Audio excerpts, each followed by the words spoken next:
Oh, that is glorious. The first 300 orders of these are going out today, literally. Being a YouTuber, it's important to let you guys know that a lot of you have been asking me, why don't I wear tighter shirts?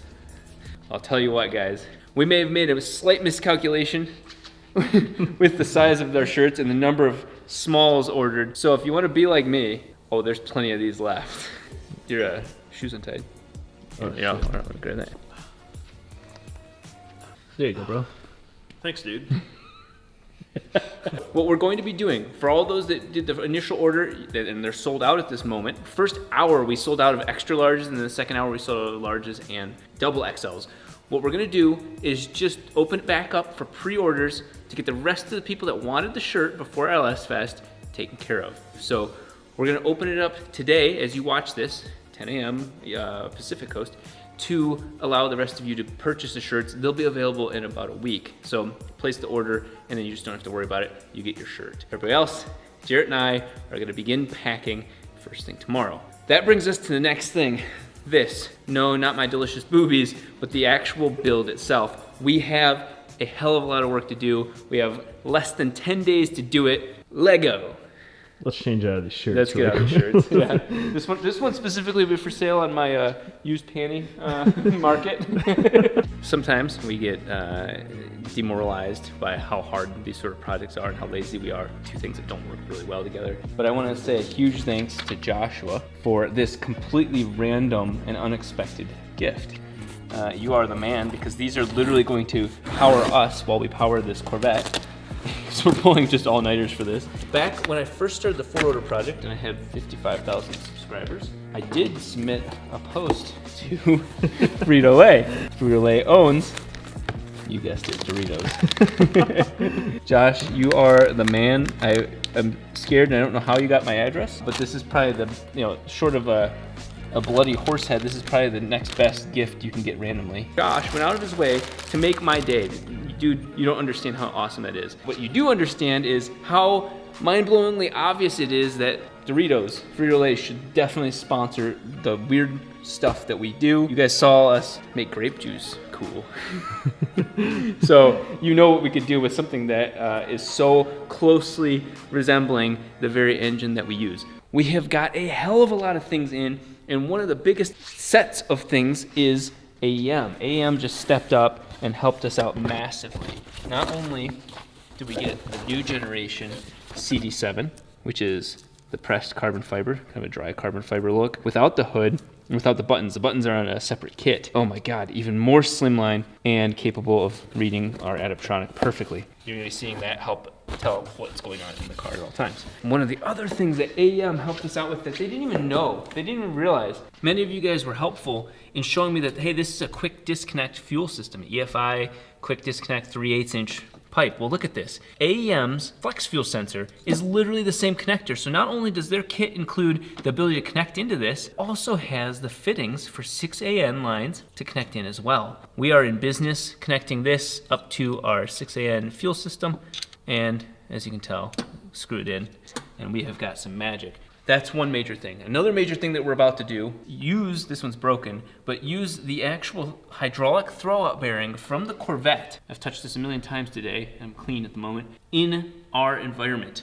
And that requires us to not cut into this part of the Corvette, but that does require us to cut it into the center of the bell housing to get the right depth. That will be going on very shortly. We've got tons of more things. Let me show you this.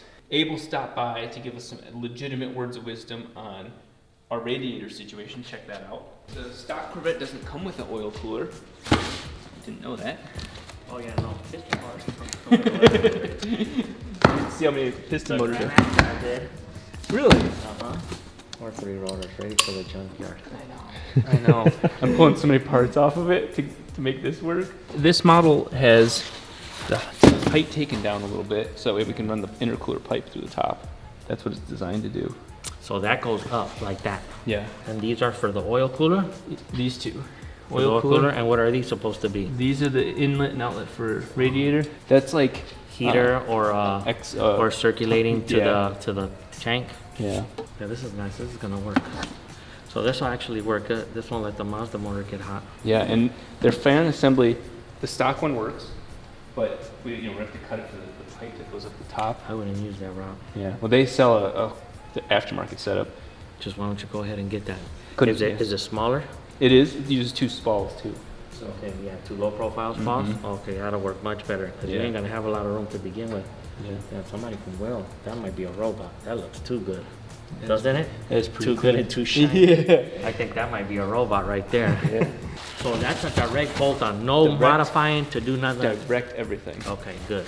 So that's what I'm excited, showing off the Corvette guys that we're using their parts to make more power. But I got all the fittings figured out for the oil, fittings figured out for the coolant. Got the water belt, Davy. That's gonna work, Rob, Yeah. but if you want, see if we can hide a C-trap somewhere, because that is gonna heat the shit out of the water. That's too small. Okay. And you know how the Mazda's oil gets hot. Yeah, yeah. So if you want, you can run both of them. So maybe you don't have to go lines, have the oil go in there, and then come out, go to the C-trap, then out the C-trap, back to the thing, you know what I mean? Yeah. Because if not, that's gonna get your water real hot. Yeah, okay. I was thinking for the time being, but you're right. You know, like Mazdas don't have the fan on the oil cooler, but that makes way Yeah, more we gotta sense. get, and we can even lay it down like this, anywhere there's room. Yeah, Just yeah. so that you need another one, because if not, it's gonna get hot. These look like a bunch of ominous little boxes, but oh my god, this is everything necessary to get this Corvette running. There are 4 high output, good old smart coils from AEM. You've seen me run those on the 3-rotor as well as other projects. So there are 4 of those. And then of course you saw the flex fuel sensor. We've got fluid pressure sensors, oil and gas. A inline wideband, which will come in handy on actually the 3-rotor, not the Corvette, because Adaptronic has a cool setup for that. Fluid sensor, I'm not sure if that's, it should be a fluid temp sensor. Map sensor, but this is like a 4-bar? If we go for high PSI, 1,000 horsepower 2-rotor builds, this is the kick-ass system for that. Button kit for the CD7. Another fluid sensor, I think that's air temp. Oh, this is air temp, literally says air temp sensor. And then boost control solenoid. So they all look the similar boxes, but these are all of the electronics needed to monitor and control this little monster. Additionally, these actually came out because I was helping the NA 4-rotor run. The AEM website is a little confusing on these, but you will not believe these are probably one of the sickest things that they sell. It says high flow inline fuel pump. If you look at it, it is actually either or. You'll hear them called like a Bosch 044. You'll hear that name being thrown around. That's a style, and this is that style. This is E85 capable, 400 liters per hour, both submergible and inline. Hell yes, I have 2 of these to help run the Corvette. We are gonna keep the stock fuel lines, but we do have to do an external aftermarket fuel pressure regulator, and so why not shoot more E85 through the fuel lines? And it even comes with, you know, protectors, more, what is that, 8? It looks like an 8, maybe a 10. AN lines, and so on. So we've got plenty of work cut out for us now.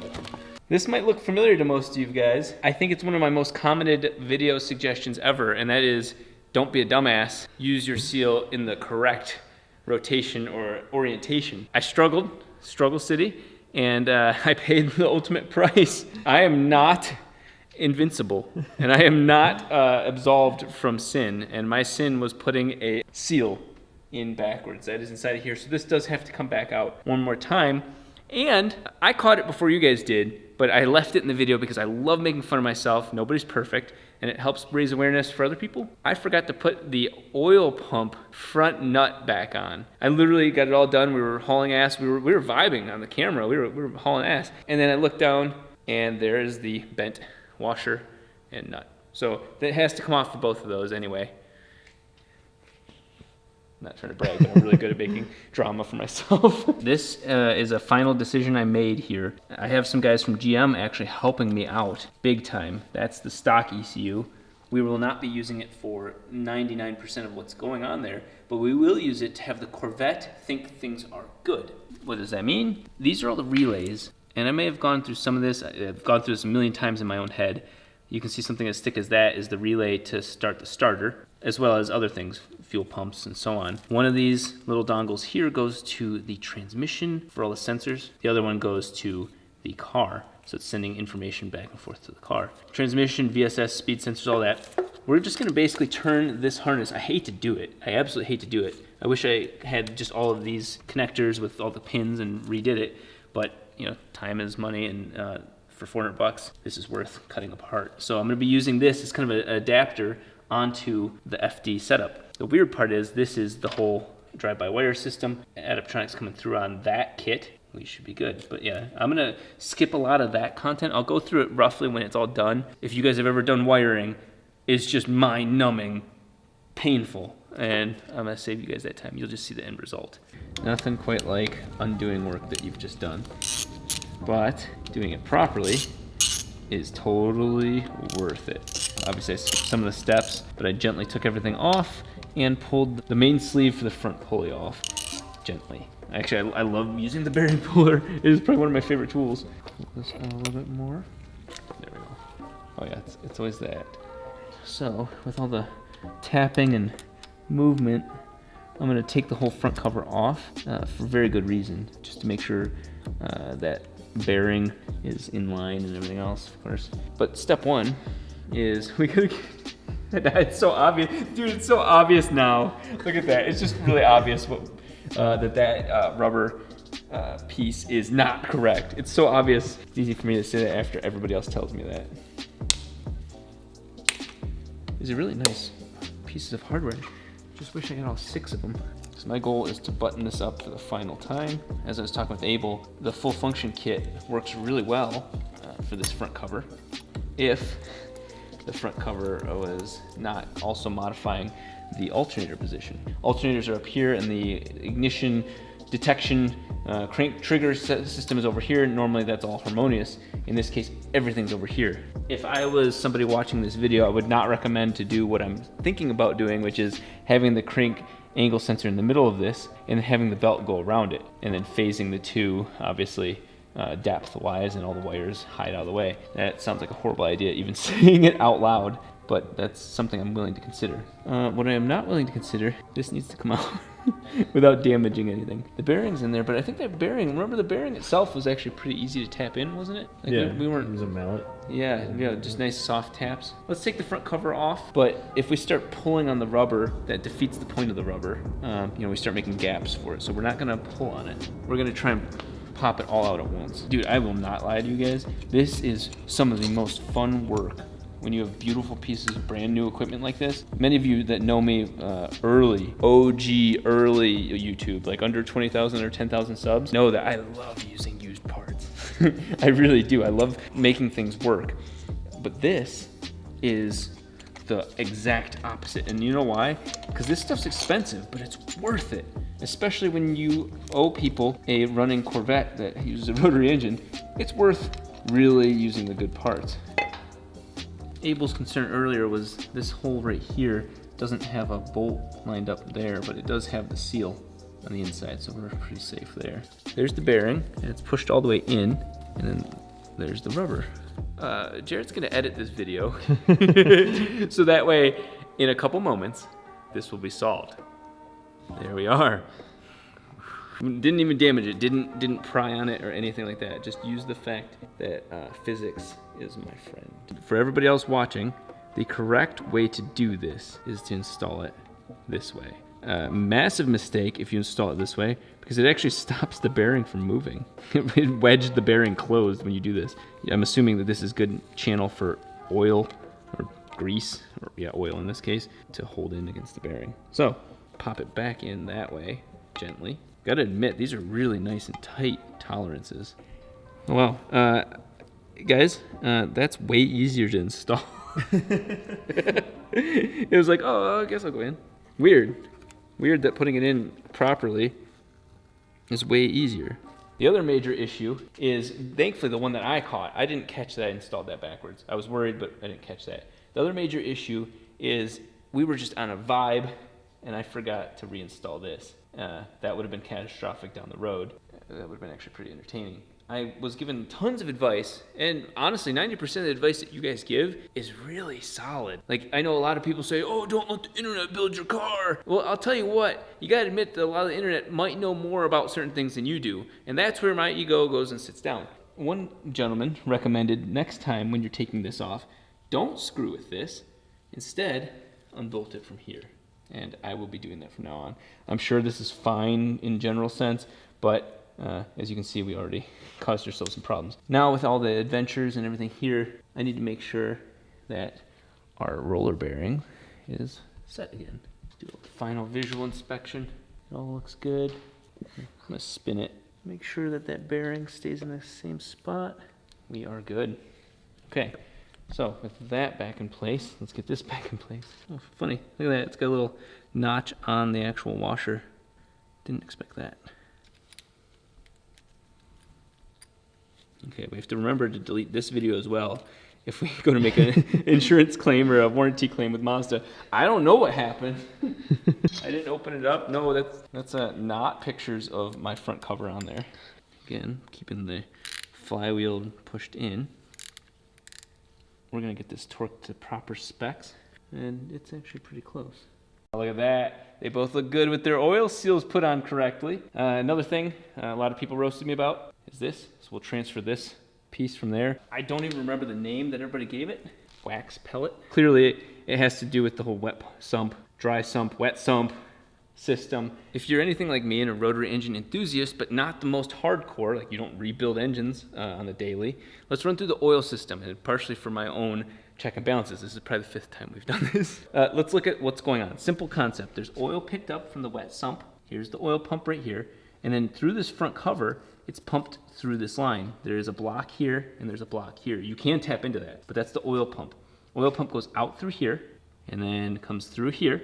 And it does have this wax pellet thing that we're gonna transfer to the other system, the other front cover. So oil from the oil pan goes out through here, goes through our oil coolers, comes back, and then comes in here, cold, or colder, as cold as it needs to be, goes in through the oil filter, and then is pumped from here through the block, goes up through the turbo, goes down through here, down into each of the, obviously the eccentric shaft, line through the eccentric shaft, so you get your E shaft all oiled up, goes through down here, so on. So it's this whole valley, or this whole runner through here, which brakes on the 3 rotors, of course, is all oiled. All of that pressure is regulated from the regulator in the back here. We need to set this from this cover to the other cover, all of that just to make sure that we aren't missing anything for doing our sweet protective oil. Okay, we're gonna take this 23 millimeter wax pellet thing right off. There we go.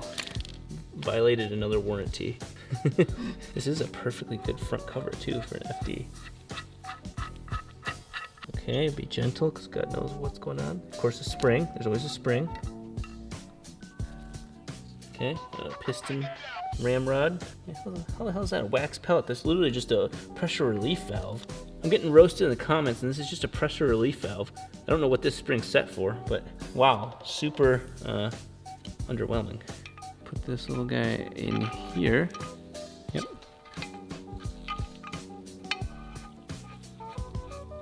And the Commodores saved the day again.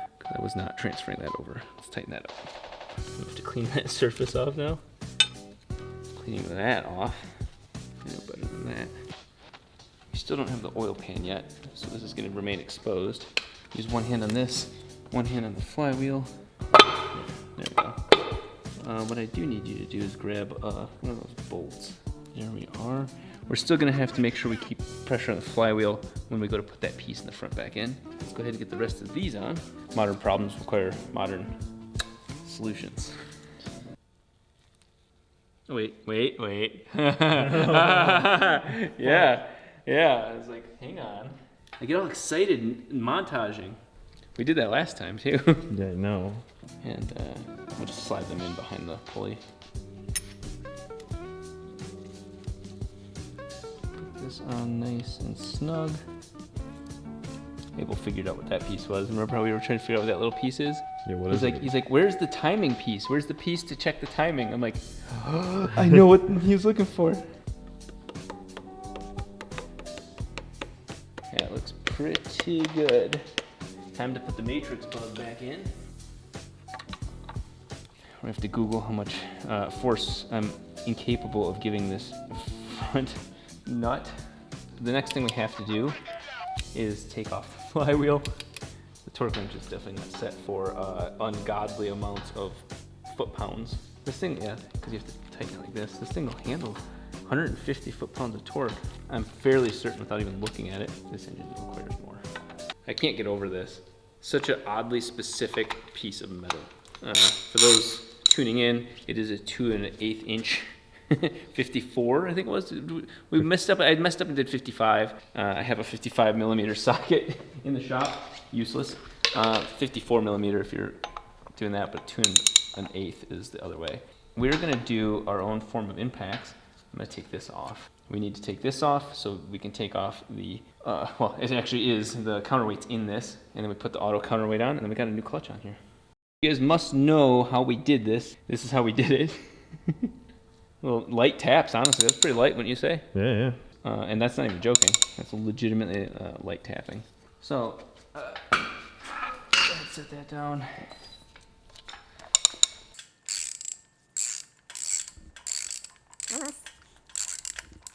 With respect to the keyway, the key's over here, the counterweight's back here. We'll make sure that the auto counterweight does the exact same thing. Okay, let's set this right there. Without scuffing any of those threads. Just gently pull a heavy ass flywheel. There we go. Right there. There's what I was talking about this whole time. Stock manual flywheel. Flywheel and counterweight right there. No damage to any of the rear. Wow, feel how heavy this is. Just that's. Oh my god. Yeah. Okay, Jesus. We can still use this like later. Either keep it in our repertoire or sell it. Half it off, give it away. Somebody needs it more than us. That brings us to this little guy, which is the Auto RX-7 rear counterweight. This should be, and it will be when we go for high horsepower, balanced with the rotating assembly. It was balanced for somebody's. But it gives us that nice bolt pattern to use any sort of clutch and flywheel that we want. I don't know what they did to it. They must have beat the shit out of it with a claw hammer. That was not me. That would have been me 10 years ago. There's the key, and then the weight, or the mass really, is on the opposite side. It's much closer to the center, so it needs more mass to offset. There we go. That is nice when random parts you pick up work. The other aspect of it is to make sure that this works with the rear seal. Nobody mentioned it wouldn't. I'm looking at it going, oh crap, there's more involved. Fits the seal perfectly, so that's nice. You swap these over and the rubber seal works. And that was it. So no shaft play, no nothing weird going on there. I'm going to put the nut back on before I tap this in further, because I don't want to start tapping this in, screw with the eccentric shaft. We're just keeping it simple. All of these have to be torqued to spec after all this. It's like a Loctite or something that's on those threads. I'll keep that there. This is so fascinating to me. Love Guru Tap. We're not gonna be putting the full amount of torque on this. I just simply want it to be tighter. I just don't want it moving or some weird shit like that. To be absolutely clear, we will not be doing goofy things like that when it comes to rotating balanced assembly, because you start taking material off of this or whatever. I know it's minute, but if you're gonna go for 1,000 horsepower on a 2-rotor, everything matters, and my level of workmanship is not gonna cut it. No shit. Wow! This is definitely where a impact comes in way handier than hand tools. I'm not trying to say there's pride in doing it by hand tools, because I would much rather do it with impact, but there's something kind of fun about saying, oh yeah, these little pieces of metal in my hand just put this thing together. Okay, you ready? There we go. Much lighter flywheel. Okay, you see it firsthand. A auto counterweight, rear counterweight for both a 3-rotor and a 2-rotor has the same bolt pattern. Thank you. Oh, this is gonna be stupid. I thought about it for a second, like, you can do it. You can so do that. So messy. People need to know I care.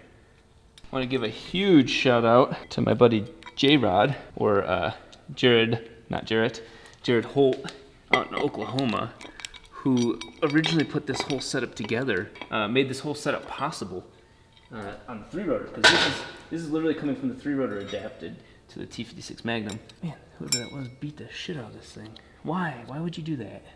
Somebody was very angry at this. Why would you use a claw hammer? This is the hub-centric piece. They're making it not hub-centric. Not a cool move. Just checking. I'm deburring any of this shit too.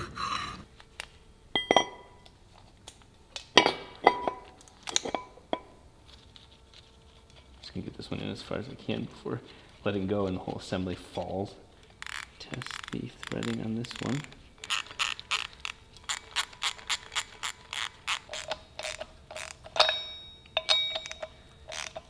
Okay, I think we're ready to say that this is the correct flywheel and counterweight for the Corvette. This block looks so different than it did before, subtly, but there she is. That's the magic. So we're gonna get the clutch back on here, and then now we're ready to attack the actual slave bearing hydraulics. It's gonna be a little bit of a mess.